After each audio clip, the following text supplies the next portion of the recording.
Mr. Feeny. What's new? What's new? Yes, what's happening? What's shaking? What's up? Oh, you know, teaching the kids, molding young minds. What have you heard?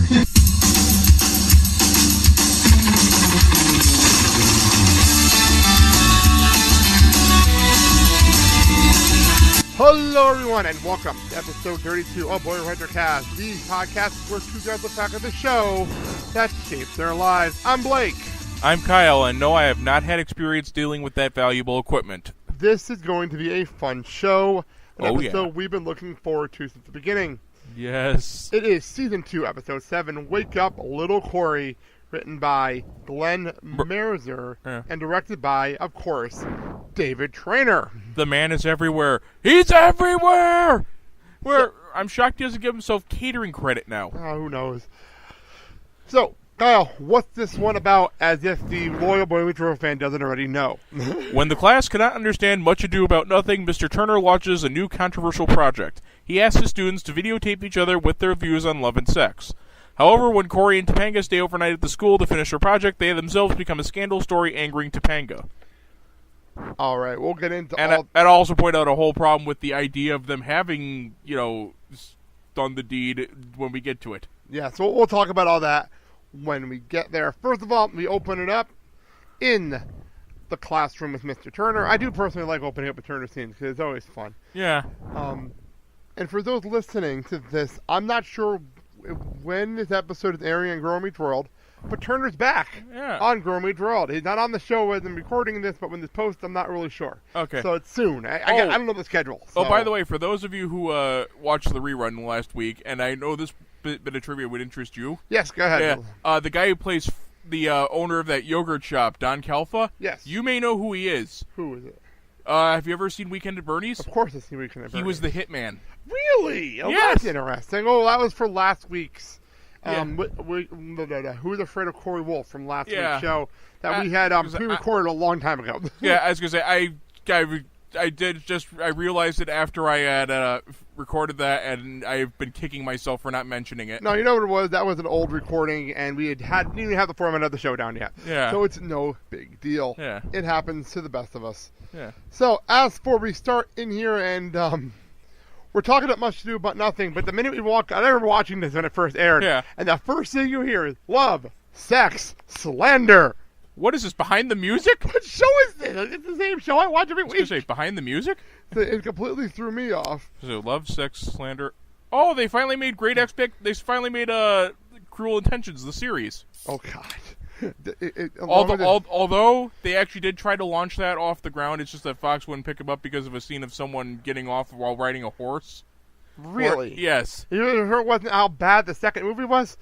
Actually, that's what became the second movie. The second movie was awful. I was gonna say that's actually what became the second movie was basically the stuff that they had shot for the series. Oh God! That they basically edited into the second. So bad. Anyway, we find out again. We were talking about Much Ado About Nothing. I'm not going to be honest. I don't think we ever read this in school. I'm not going to lie. I don't think we did. No. And I love the fact that he cuts to the closet and everyone's sleeping. No matter what. Even Topanga is sleeping. Yeah. And I'm surprised this won't keep you glued to your seats. And Sean. Cue Sean falling out of his chair. One of the best for the physical comedy on this show yet. Falls out of his chair asleep. Falls out. And Cory kicks him in the head. I don't know if that was improv or not. That was great. And then Sean just keeps falling down and he's trying to get up. Like, wow, that was fantastic. And then, of course, he gets up. These chairs aren't meant for sleeping. Come on. Well, they don't really look that comfortable. They're not supposed to be sleeping. That's why. Chairs aren't meant for sleeping. So, well, I just say that one of the most valuable skills I learned in high school was how to sleep sitting up. I'd believe that if you weren't a good student. Yeah. Anyway. Turner's trying to figure out why they're not into this and explains the whole premise of the book and where are you going to find this stuff. And I like writing down the references to television shows on this show because they go to Melrose Place. Makes sense. Yeah. And My PD Blue. Again, Makes sense. Hey, that was family night viewing. Not even the only reference of the show of this episode. Yeah. We'll get to that later. Yeah, just because we were an odd family. Our family night viewings were stuff like NYPD Blue and Walker, Texas Ranger. That sounds about right in this house. Yeah. And then Cory comes out with Barney, which... We only wish that Barney could have been that exciting. But I love his reasoning. He's like, what? My sister says he's not edgy. What? Yeah, oh my God, he actually said the word darn. That was really funny. That's how dark and edgier the show has gotten. Okay, let's move on. I love you. No, don't. There is a ban on that song on this network after the worst songs ever played since we did. Don't do it again or I will edit it out. I'm dead serious. Okay. There's a ban on that song. Well, it's super duper. Let me throw something at you so I can move on. Anyway. We do get a reference to Heather Locklear being on the cover of what magazine did he mention? TV Guide. TV Guide, which is just funny because that could have been Eddie Week. Oh, at this time. and Heather Locklear still looks good for her. Of course, I know that looks good for age. I mean, of course, that some of it's got to be plastic surgery, but still. Oh, whatever works. It's Heather Locklear, and things never change. Yeah. I bet it is time. Anyway, but Turner turns it around to Cory. That we find out that Cory had the point. Yeah. That things are different than they were in this book, and at least how they feel. Yeah, and we forgot to mention, you're right, Matthews. I'm right? Yeah, you're right. Can I leave now? Is my education? Yeah. I have that written down. That was my next line. That was the next line. So, Turner turns this around. And I love when Turner does shit like this because it just comes out of nowhere. And he turns it into, you guys, I want to see what you guys have to say about this. So we're going to make a documentary. Yeah. About sex, love, and relationships. Now, I don't know. This is something that would never happen ever anymore. Ever. This shit would never happen. Am I right? I really wouldn't know because we never really got that. But in general, though, do you think that would happen nowadays anymore? Oh, why the hell not? I don't know. I just don't see it happening anymore. But I do love it. Who has the mature attitude? Shakespeare? Considering the fact that we were being run by Puritans. I don't think this would ever happen again.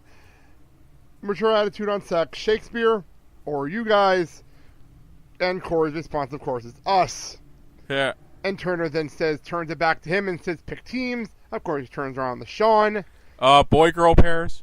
And that puts Cory into playing it together. Which, at this point, just doesn't seem right yet in this part we're in. We're not here yet. Which is good. It's uncomfortable still, which is nice.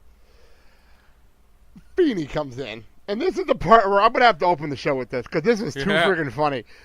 What's new? What's happening? What's happening? Where did that come from? Like, what's shaking? And then you're sitting there yelling at the TV. Like, what were you reacting? You're yelling at the TV during the scene. just going, don't ever do that again. So, we have another tie-in to pop culture where he pretty much says, suddenly you went from teaching English class to sex, lies, and videotape. Wow, a reference to a Steven Soderbergh film. Nice. The references here are fantastic. I have enjoyed the references in this episode. You've given them a camera. I was saying, all we need now is a reference to the Rob Lowe incident. Oh, jeez. You've given them a video camera and given them a chance to have an open conversation about sex. Isn't that really at the point of the conversation? I'm on Turner's side at this point. Yeah. I'm not going to lie. I'm on Turner's side. Yeah. I do love the line. Well, he does have a point because a lot of these abstinence-only things where you don't teach the kids any other method really do result in more pregnancies than anything. It's true. Actually, there's the whole thing in the first season of Glee about that. Yeah. It's actually true. They do a whole joke about that in the first season of Glee. And there's actually a documentary, I believe, on Netflix, if you can look it up, called The Education of Shelby Knox. Really? That actually covers this whole thing. This kid in Texas who wants to basically branch out from abstinence-only education and basically make sure that everyone's known about everybody knows about other methods of protection. But of course, this is Texas, and we're run by Puritans, so we're going to face a lot of resistance. Of course. Yeah. Then you have the movie Saved, which we'll get into another time. Anyway, I do love the fact that Feeny has another point, though. He said, I don't want any connection to the out of our jurisdiction.